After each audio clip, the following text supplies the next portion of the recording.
मधुबन के बाबा, मधुबन के बाबा मुरली वाले, आपका क्या कहना, आपका क्या कहना। मधुबन के बाबा मुरली वाले, आपका क्या कहना, आपका क्या कहना। ओम शांति।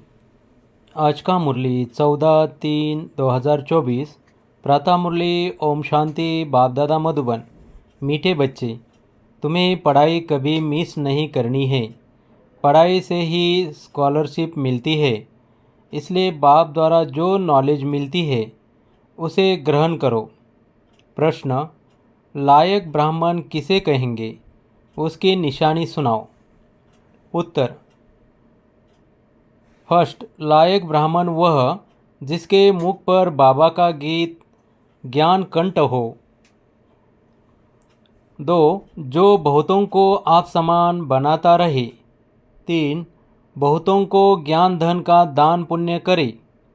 4, कभी आपस में एक दो के मतभेद में न आए। 5, किसी भी देहधारी में बुद्धि लटकी हुई न हो। 6, ब्राह्मण अर्थात जिसमें कोई भूत न हो, जो देह अहंकार को छोड़ देही अभिमानी रहने का पुरुषार्थ करे। ओम शांति। बाप ने अपना और सृष्टि चक्र का परिचय तो दिया है। यह तो बच्चों की बुद्धि में बैठ गया है कि सृष्टि चक्र हुबहू रिपीट होता है। जैसे नाटक बनाते हैं, मॉडल्स बनाते हैं, फिर वह रिपीट होते हैं। तुम बच्चों की बुद्धि में यह चक्र चलना चाहिए। तुम्हारा नाम भी है स्वदर्शन चक्रधारी, तो बुद्धि में फिरना चाहिए। बाप द्वारा जो नॉलेज मिलती है वो ग्रहण करनी चाहिए। ऐसी ग्रहण हो जाए जो पिछाड़ी में बाप और रचना के आदि मध्य अंत की याद रहे। बच्चों को बहुत अच्छी रीति पुरुषार्थ करना है। यह है एजुकेशन। बच्चे जानते हैं यह एजुकेशन सिवाय तुम ब्राह्मणों के कोई भी नहीं जानते। वर्णों का फर्क तो है। मनुष्य समझते हैं हम सब मिलकर एक हो जाएं। अब इतनी सारी दुनिया एक तो हो नहीं सकती। यहाँ सारे विश्व में एक राज्य, एक धर्म, एक भाषा चाहिए। वो तो सतयुग में था। विश्व की बादशाही थी जिसके मालिक यह लक्ष्मी नारायण थे। तुमको यह बताना है कि विश्व में शांति का राज्य यह है। सिर्फ भारत की ही बात है। जब इन्हों का राज्य होता है तो सारे विश्व में शांति हो जाती है। यह सिवाय तुम्हारे और कोई जानते नहीं। सब है भक्त। फर्क भी तुम देखते हो। भक्ति अलग है, ज्ञान अलग है। ऐसे नहीं भक्ति न करने से कोई भूत प्रेत खा जाएंगे। नहीं, तुम तो बाप के बने हो। तुम्हारे में जो भूत है वह सब निकल जाने हैं। पहले नंबर में भूत है देह अहंकार। इनको निकालने लिए ही बाप देही अभिमानी बनाते रहते हैं। बाप को याद करने से कोई भी भूत सामने आएगा नहीं। 21 जन्मों के लिए कोई भूत आता नहीं। ये 5 भूत है रावण संप्रदाय के। रावण राज्य कहते हैं। राम राज्य अलग है, रावण राज्य अलग है। रावण राज्य में भ्रष्टाचारी और राम राज्य में श्रेष्ठाचारी होते हैं। इसी का फर्क भी तुम्हारे सिवाय कोई को पता नहीं है। तुम्हारे में भी जो समझो होशियार है वो अच्छी रीति समझ सकते हैं, क्योंकि माया बिल्ली कम नहीं है। कभी कभी पढ़ाई छोड़ देते हैं, सेंटर पर नहीं जाते हैं, दैवी गुण धारण नहीं करते, आंखें भी धोखा देती हैं, कोई चीज़ अच्छी देखी तो खा लेते हैं। तो अब बाप समझाते हैं कि तुम बच्चों की यह लक्ष्मी नारायण एम ऑब्जेक्ट है। तुमको ऐसा बनना है। ऐसे दैवी गुण धारण करने हैं। यथा राजा रानी तथा प्रजा सब में दैवी गुण होते हैं, वहाँ आसुरी गुण होते नहीं, असुर होते नहीं। तुम ब्रह्मा कुमार कुमारियों के सिवाय और कोई नहीं जो इन बातों को समझे। तुमको शुद्ध अहंकार है, तुम आस्तिक बने हो क्योंकि मीठे मीठे रूहानी बाप के बने हो। यह भी जानते हो कोई भी देहधारी कभी राजयोग का ज्ञान व याद की यात्रा सिखला नहीं सकते, एक बाप ही सिखलाते हैं। तुम सीखकर फिर औरों को सिखलाते हो। तुमसे पूछेंगे तुमको ये किसने सिखाया, तुम्हारा गुरु कौन है? क्योंकि टीचर तो आध्यात्मिक बातें नहीं सिखलाते, यह तो गुरु ही सिखलाते हैं। ये बच्चे जानते हैं हमारा गुरु नहीं, हमारा है सद्गुरु। उनको सुप्रीम भी कहा जाता है। ड्रामा अनुसार सद्गुरु खुद आकर परिचय देते हैं और जो कुछ सुनाते हैं वह सब सत्य ही समझाते हैं और सचखंड में ले जाते हैं। सत्य एक ही है, बाकी कोई देहधारी को याद करना है झूठ। यहाँ तो तुम्हें एक बाप को ही याद करना है। जैसे सब आत्माएं ज्योति बिंदु है तो बाप भी ज्योति बिंदु है। बाकी हर आत्मा के संस्कार कर्म अपने अपने हैं, एक जैसे संस्कार हो नहीं सकते। अगर एक जैसे संस्कार हो तो फिर तो फीचर भी एक जैसे हो, कभी भी एक जैसे फीचर नहीं हो सकते, थोड़ा फर्क ज़रूर होता है।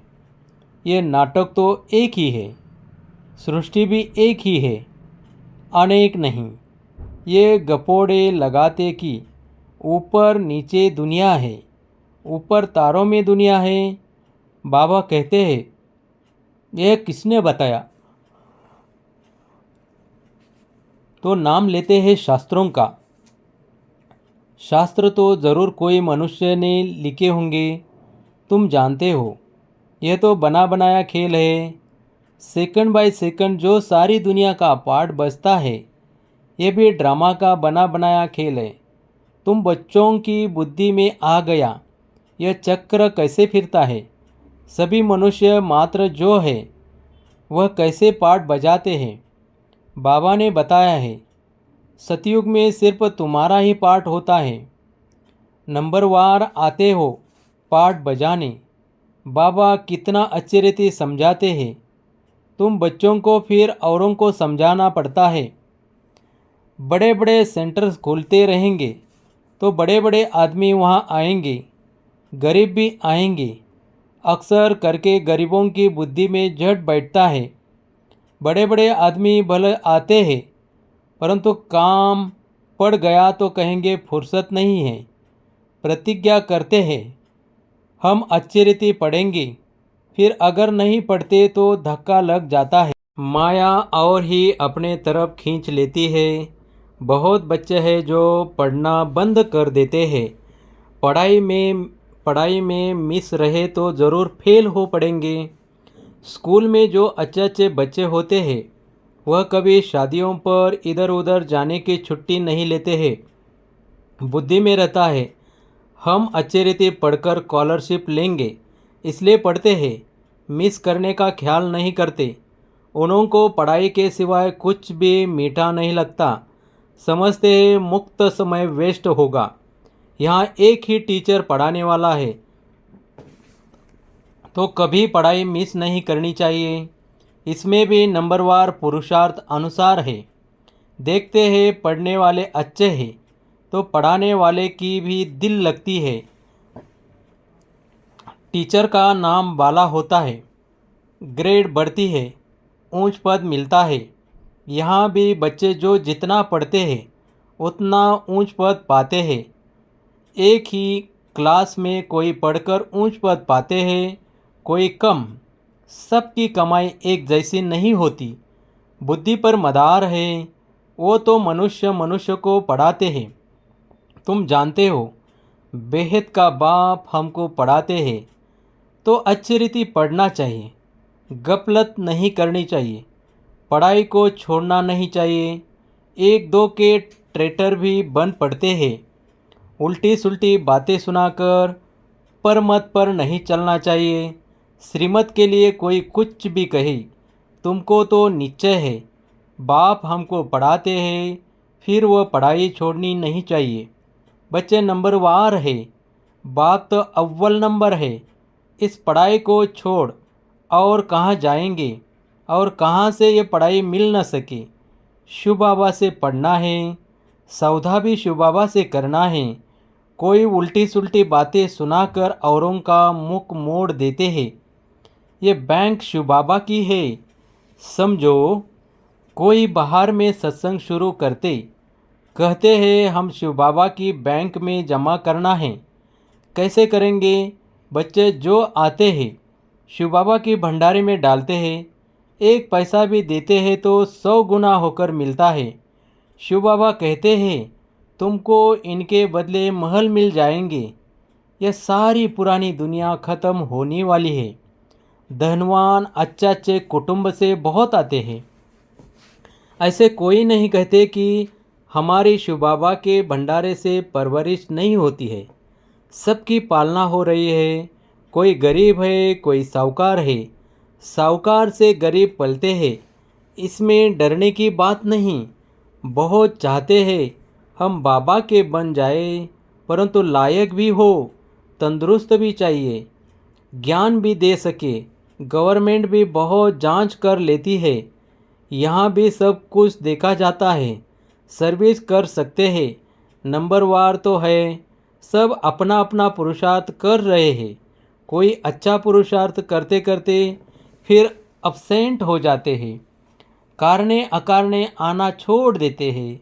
फिर तंदुरुस्ती भी ऐसी हो जाती है।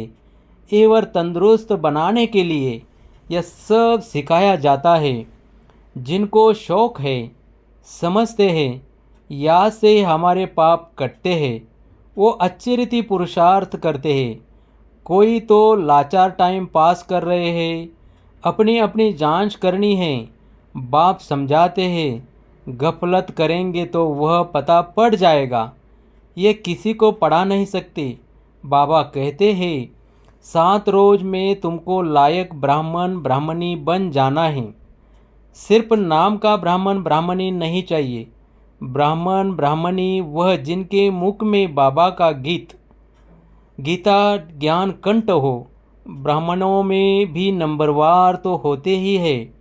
यहाँ भी ऐसे ही है। पढ़ाई पर अटेंशन नहीं तो क्या जाकर बनेंगे। हर एक को अपना पुरुषार्थ करना है। सर्विस का सबूत देना चाहिए, तब समझ में आएगा कि यह ऐसा पद पाएगा। फिर वह कल्प कल्पांतर के लिए हो जाएगा।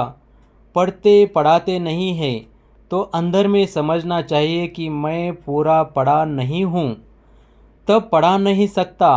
बाबा कहते हैं पढ़ाने लायक क्यों नहीं बनते हो? कहाँ तक ब्राह्मणी को भेजेंगे? आप समान नहीं बनाया है। जहाँ अच्छी रीति पढ़ते हैं उनको मदद देनी चाहिए। बहुतों का आपस में मतभेद रहता है। कोई फिर एक दो में लटक कर पढ़ाई छोड़ देते हैं। जो करेगा सो पाएगा। एक दो की बातों में आकर तुम पढ़ाई क्यों छोड़ देते हो? यह भी ड्रामा तकदीर में नहीं है। दिन प्रतिदिन पढ़ाई जोर होती जाती है। सेंटर खुलते रहते हैं। यह शिव बाबा का खर्चा नहीं है, सारा ही बच्चों का खर्चा है। यह दान सबसे अच्छा है। उस दान से अल्पकाल का सुख मिलता है। इनसे 21 जन्मों की प्रारब्ध मिलती है। तुम जानते हो हम यहाँ आते हैं नर से नारायण बनने के लिए। तो जो अच्छी रीति पढ़ते हैं उनको फॉलो करो। कितना रेगुलर पढ़ना चाहिए। अक्सर करके देह अभिमान में आकर बहुत लड़ते हैं, अपनी तकदीर से रूठ पड़ते हैं। इसलिए मेजॉरिटी माताओं की है। नाम भी माताओं का बाला होता है। ड्रामा में माताओं के उन्नति की भी नूंद है। तो बाप मीठे मीठे बच्चों को कहते हैं अपने को आत्मा समझ, माँ में कम याद करो, आत्मा अभिमानी होकर रहो। शरीर ही नहीं तो दूसरे का सुनेंगे कैसे। ये पक्का अभ्यास करो। हम आत्मा हैं, अब हमको वापिस जाना है। बाप कहते हैं यह सब त्याग करो, बाप को याद करो, इस पर ही सारा मदार है। बाप कहते हैं धंधा आदि भला करते रहो, 8 घंटा धंधा, 8 घंटा आराम, बाकी 8 घंटा इस गवर्नमेंट की सर्विस करो। यह भी तुम मेरी नहीं, सारे विश्व की सेवा करते हो, इसके लिए टाइम निकालो। मुख्य है याद की यात्रा।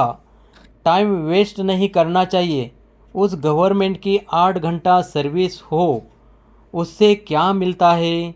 1000, 2, 5000 इस गवर्नमेंट की सर्विस करने से तुम पद्मा पदम पति बनते हो, तो कितना दिल से सेवा करनी चाहिए।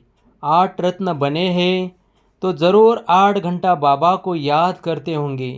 भक्ति मार्ग में बहुत याद करते हैं, टाइम गवाते हैं, मिलता कुछ भी नहीं है।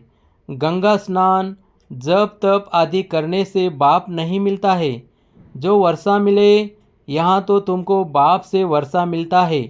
अच्छा, मीठे मीठे सिखिल दे बच्चों प्रति माता पिता बाप दादा का याद प्यार और गुड मॉर्निंग। रूहानी बाप की रूहानी बच्चों को नमस्ते। धारणा के लिए मुख्य सार। फर्स्ट, श्रीमत को छोड़ कभी परमत पर नहीं चलना है।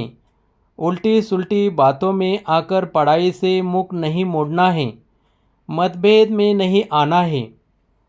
सेकंड, अपनी जांच करनी है कि हम कहाँ गफलत तो नहीं करते हैं, पढ़ाई पर पूरा अटेंशन है, समय व्यर्थ तो नहीं गवाते हैं, आत्मा अभिमानी बने हैं, रूहानी सेवा दिल से करते हैं। वरदान, रूहानी अथॉरिटी के साथ निरंकारी बन सत्य ज्ञान का प्रत्यक्ष स्वरूप दिखाने वाले सच्चे सेवाधारी भव। जैसे वृक्ष में जब संपूर्ण फल की अथॉरिटी आ जाती है तो वृक्ष झुक जाता है, अर्थात निर्माण बनने की सेवा करता है। ऐसे रूहानी अथॉरिटी वाले बच्चे जितनी बड़ी अथॉरिटी उतने निर्माण और सर्व के स्नेही होंगे। अल्पकाल की अथॉरिटी वाले अहंकारी होते हैं, लेकिन सत्यता की अथॉरिटी वाले अथॉरिटी के साथ निरंकारी होते हैं। यही सत्य ज्ञान का प्रत्यक्ष स्वरूप है। सच्चे सेवाधारी की वृत्ति में जितनी अथॉरिटी होगी, उनकी वाणी में उतना ही स्नेह और नम्रता होगी।